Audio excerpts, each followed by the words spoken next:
वर्ण और आश्रमों के धर्म का निरूपण।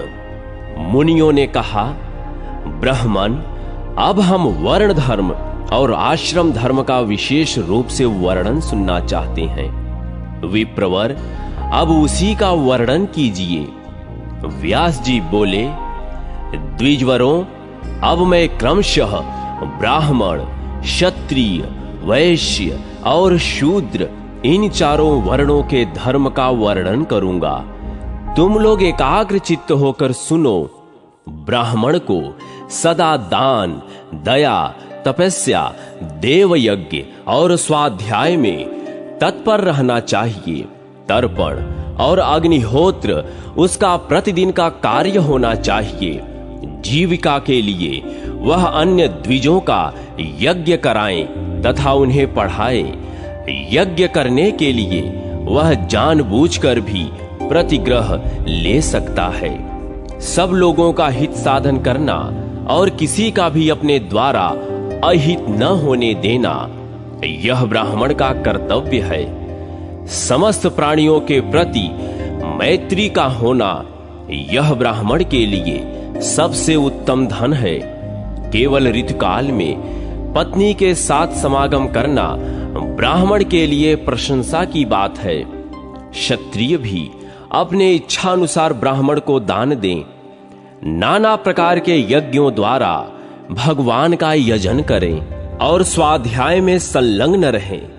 शस्त्र चलाकर जीवन निर्वाह करना और पृथ्वी का पालन करना, ये दो क्षत्रिय की मुख्य जीविकाएं हैं। उनमें भी पृथ्वी की रक्षा उसके लिए मुख्य आजीविका है। पृथ्वी का पालन करने से ही राजा कृतार्थ होते हैं, क्योंकि उसी से उनके यज्ञ आदि कार्यों की रक्षा होती है। जो राजा दुष्ट पुरुषों का दमन और साधु पुरुषों का पालन करके सब वर्णों को अपने अपने धर्म में स्थापित करता है, वह मनोवांछित लोकों को प्राप्त होता है। लोक पितामह ब्रह्मा जी ने वैश्यों के लिए पशुओं का पालन, व्यापार और खेती, ये 3 आजीविकाएं प्रदान की हैं। वेदों का अध्ययन, यज्ञ, दान, धर्म तथा नित्य और नैमित्तिक आदि कर्मों का अनुष्ठान वैश्य के लिए भी उत्तम है। शूद्र द्विजातियों की सेवा का कार्य करें और उसी से अर्थोपार्जन करके अपना जीवन निर्वाह करें, अथवा खरीद बिक्री या शिल्प कर्म के द्वारा धन पैदा करके उससे जीविका चलाएं। शूद्र भी दान दे और मंत्रहीन पाक यज्ञों द्वारा यजन करे। वह श्राद्ध आदि सब कार्य बिना मंत्र के ही कर सकता है। भृत्य आदि का भरण पोषण करने के लिए सबके लिए संग्रह आवश्यक है।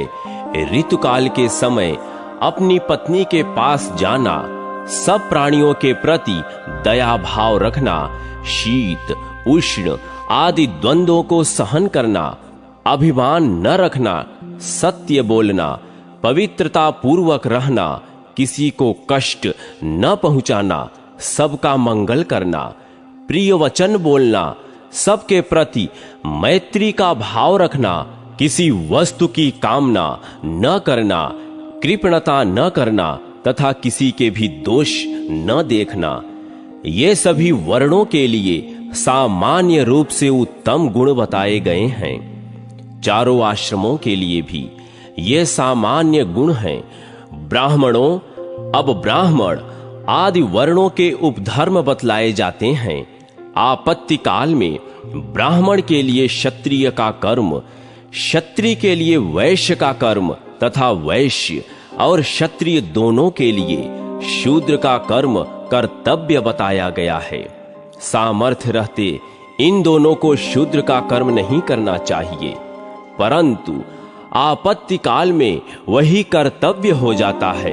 आपत्ति न होने पर कर्म संकर कदापि न करें।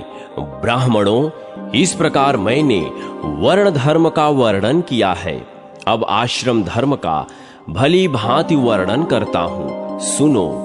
उपनयन संस्कार होने पर ब्रह्मचारी बालक एकाग्र चित्त हो गुरु के घर पर रहते हुए वेदों का अध्ययन करें, शौच और सदाचार का पालन करते हुए गुरु की सेवा करें, पवित्र बुद्धि से व्रत के पालन पूर्वक वेदों की शिक्षा ग्रहण करें, दोनों संध्याओं के समय एकाग्र चित्त हो सूर्योपस्थान, अग्निहोत्र और गुरु का अभिवादन करें, गुरुदेव खड़े हों तो स्वयं भी खड़ा रहें, वे जाते हों तो पीछे पीछे जाए और बैठे हों तो उनसे नीचे आसन पर बैठें। शिष्य को चाहिए कि वह गुरु के विपरीत कोई आचरण न करे, उन्हीं की आज्ञा से उनके सामने बैठकर एकाग्र चित्त से वेद का अध्ययन करें, गुरु का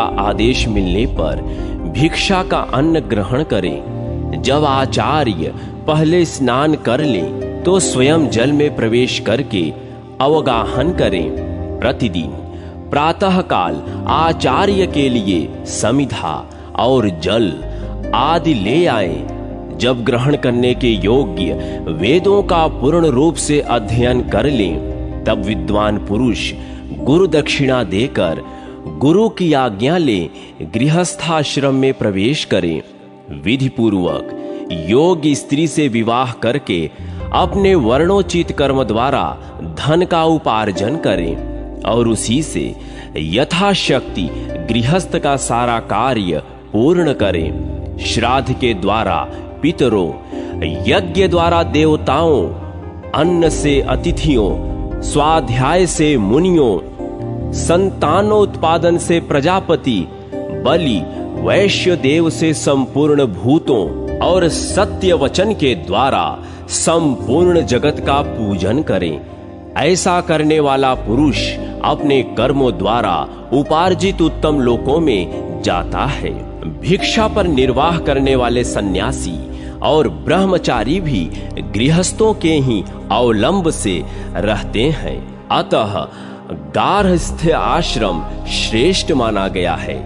जो ब्राह्मण वेदाध्ययन, तीर्थ स्नान और पृथ्वी के दर्शन के लिए भूतल पर भ्रमण करते हैं, जिनका कोई घर नहीं है, जो प्रायः निराहार रहते हैं और जहां संध्या हो गई वहीं डेरा डाल देते हैं, ऐसे लोगों का सहारा और आधार गृहस्थ ही है। पूर्वोक्त द्विज जब घर पर पधारे तो मधुर वाणी से सदा उनका स्वागत सत्कार करना चाहिए। उन्हें शैया, आसन और भोजन देना चाहिए। जिसके घर से अतिथि निराश होकर लौटता है वह उसे अपना पाप दे बदले में उसका पुण्य लेकर चल देता है।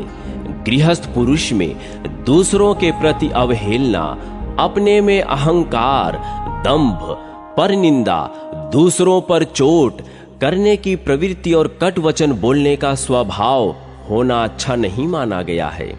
जो गृहस्थ इस प्रकार उत्तम विधि का पालन करता है वह सब प्रकार के बंधनों से मुक्त हो उत्तम लोकों में जाता है।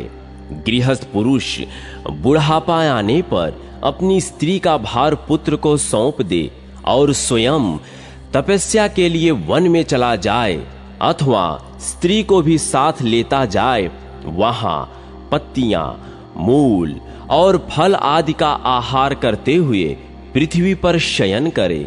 सिर के बाल, दाढ़ी और मूछ न कटाए। वानप्रस्थ मुनि के लिए सब लोग अतिथि हैं। वह मृगचर्म, कास और कुश आदि की कौपीन एवं चादर धारण करें। उसके लिए तीनों समय स्नान करना उत्तम माना गया है।